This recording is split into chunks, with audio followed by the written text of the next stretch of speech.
आज हम एकदम ही क्रिस्पी और टेस्टी चकली बनाएंगे जिसको बनाना बहुत ही आसान है और इसको बनने में बहुत ही कम समय लगता है।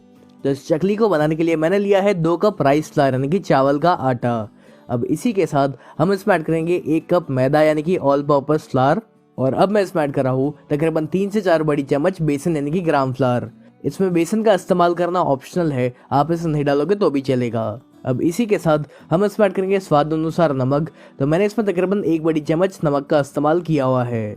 फिर इसमें कलर लाने के लिए हम इसमें ऐड करेंगे 1/4 छोटी चम्मच हल्दी यानी कि टर्मरिक। फिर इस चकली को थोड़ा सा तीखा बनाने के लिए मैं इसमें ऐड कर रहा हूँ 2 छोटी चम्मच लाल मिर्च पाउडर। आपको इस चकली को कितना तीखा रखना है उस अनुसार आप लाल मिर्च पाउडर की मात्रा कम या ज्यादा कर सकते हो। फिर हम इसमें ऐड करेंगे 1/4 छोटी चम्मच हींग यानी कि एसोफोटिडा और 1 बड़ी चम्मच सेसमी सीड्स यानी कि सफेद तिल। अब हमें इसमें ऐड करना है तकरीबन 100 ग्राम जितना बटर। आप यहाँ पर तेल का इस्तेमाल मत करेगा, अगर पॉसिबल हो तो आप भी तेल की जगह पर बटर का ही इसमें इस्तेमाल करें। शायद आपको लग रहा होगा कि इसमें बटर की मात्रा थोड़ी सी ज़्यादा है, लेकिन ऐसा नहीं है क्योंकि ये जो चकली हम बना रहे हैं इसको हम ज़्यादा क्वांटिटी में बना रहे हैं तो इतना बटर तो लगेगा ही।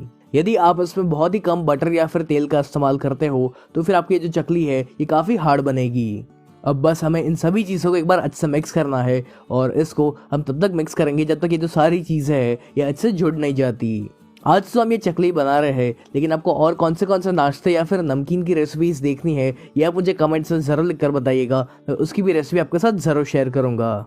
चलिए, मैंने इन सारी चीज़ों को अच्छे से मिक्स कर लिया है और अब जैसे कि आप देख पा रहे हो कि जब मैं इन सारी चीज़ों को इस तरह से जोड़ रहा हूँ तो ये बहुत ही अच्छे से जुड़ पा रहा है, यानी कि हमारी जो बटर की क्वांटिटी थी वो एकदम ही परफेक्ट है। अब बस हम इसमें पानी ऐड करेंगे और इसका हमें एक डो बनाकर रेडी करना है, लेकिन ये जो डो है ये एकदम ही सख्त होना चाहिए, तो इसलिए पानी का एकदम ही कम इस्तेमाल करें। यदि आपसे गलती से बहुत सारा पानी ऐड हो जाता है इसमें और ये डो एकदम ही सॉफ्ट हो जाता है तो फिर इसकी कंसिस्टेंसी को एडजस्ट करने के लिए आप इसमें थोड़े से राइस फ्लावर या फिर मैदा का इस्तेमाल कर सकते हो। तो ये जो चकली हम बना रहे हैं ये बनाने में जितनी आसान है ना उससे कई ज़्यादा ये खाने में टेस्टी लगती है। तो अगली बार से आप भी मार्केट की रेडीमेड चकली मत लाइएगा और इस चकली को आप घर पर ही बनाए। चलिए, हमारा ये जो डो है ये बनकर रेडी हो चुका है और ये इस तरह से सख्त रहना चाहिए। तो अब इस डो को ढक कर हमें इसे तकरीबन 10 मिनट के लिए रेस्ट करने देना है। चलिए, तकरीबन 10 मिनट हो चुकी है तो इस डो को हम वापस एक बार मसलेंगे और फिर इस डो को आपको बराबर बराबर हिस्सों में डिवाइड करना है। अब इसके एक हिस्से में से हम इस तरह से एक रोल बनाकर रेडी करेंगे। तो अब आपको इस प्रकार का एक चकली या फिर सेव बनाने का साँचा लेना है और पहले हम इसको तेल से अच्छे से ग्रीस करेंगे ताकि ये जो डो है ये इसमें चिपके नहीं। अब जिस डो को हमने रोल करके रखा हुआ था उस रोल को हमें इसमें ऐड करना है और अब इससे हम चकली रेडी करेंगे।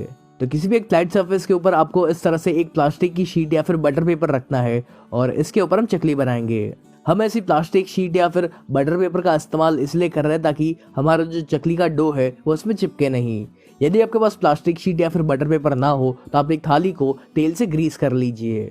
तो चकली बनाने के लिए आपको इस सेव मेकर को प्रेस करते जाना है और इसको हम इस तरह से गोल गोल घुमाते जाएंगे। इस चकली की साइज को आपको बहुत ज़्यादा भी बड़ा नहीं बनाना है, वरना तेल में जाने के बाद चांसेस है कि ये टूट सकती है। अब यदि आपको इस चकली को बनाना थोड़ा सा डिफिकल्ट लग रहा हो, यानी इस सांचे को गोल गोल घुमाने में आपको दिक्कत आ रही हो, तो मेरे पास आपके लिए एक और मेथड है। तो इस चकली को बहुत ही आसानी से बनाने के लिए आपको इस सांचे को इस तरह से सीधा लेकर जाना है और इस डो में से आपको ऐसी सीधी लाइन बनाकर रेडी करनी है। फिर इस डो को आप हाथों से इस तरह से आसानी से गोल गोल घुमा सकते हो। तो आपको ये दोनों मेथड्स में से कौन सी मेथड सबसे ज़्यादा पसंद आई ये आप मुझे कमेंट से ज़रूर बताइएगा। चलिए, इसी तरह से मैंने ये और भी चकली बनाकर रेडी कर ली है। तो अब बारी आती है उसको फ्राई करने की। तो इसको फ्राई करने के लिए जो सबसे इम्पोर्टेंट चीज़ है वो ये है कि आपका जो तेल का तापमान है वो मीडियम गर्म होना चाहिए। काफ़ी बार कैसा होता है कि जब हम चकली को फ्राई करते हैं तो वो काफ़ी सारा ऑयल पी जाती है, जिस वजह से वो खाने में एकदम ही ऑयली लगती है। तो आपके साथ ऐसा ना हो इसलिए आप इस वीडियो को ध्यान से देखिएगा। तो चकली को फ्राई करने से पहले एक बात का ध्यान रखें कि आपका जो तेल का तापमान है वो बहुत ज़्यादा गर्म नहीं होना चाहिए। यदि आपका तेल बहुत ही ज़्यादा गर्म होगा तो चकली के ऊपर फटाफट से ब्राउन कलर आ जाएगा, लेकिन ये अंदर से कच्ची रह जाएगी और उतनी क्रिस्पी नहीं बनेगी। और यदि इस तेल का तापमान बहुत ही कम होगा तो इस चकली को फ्राई होने में काफ़ी ज़्यादा टाइम लगेगा और वो काफ़ी सारा तेल पी जाएगी, जिस वजह से काफ़ी ऑयली बनेगी। तो इसलिए जब तेल मीडियम गर्म हो तभी इस चकली को फ्राई करें। इस तेल में चकली को डालने के बाद आपको तुरंत इसे नहीं हिलाना है, वरना ये इस तरह से टूट सकती है। तो इस बात का आप ध्यान रखिए। अब इस चकली को मीडियम फ्लेम पर तब तक फ्राई करेंगे जब तक ये गोल्डन ब्राउन और एकदम क्रिस्पी नहीं हो जाती और इसको अच्छे से फ्राई होने में तकरीबन 5 मिनट लग सकती है। चलिए, जैसे कि आप देख पा रहे हो कि ये जो चकली है ये काफ़ी गोल्डन ब्राउन हो चुकी है और काफ़ी क्रिस्पी भी हो चुकी है। तब हम इसको बाहर निकाल लेंगे। तो लीजिए, हमारी एकदम ही टेस्टी और क्रिस्पी चकली बनकर रेडी हो चुकी है। ये बनाने में जितनी आसान है ना, उससे कई ज़्यादा ये खाने में टेस्टी बनती है। तो आप भी एक बार इस चकली की रेसिपी को ज़रूर ट्राई करिएगा। और आपको और कौन से नाश्ते या फिर नमकीन की रेसिपीज़ देखनी है, ये आप मुझे कमेंट्स में ज़रूर लिखकर बताइए।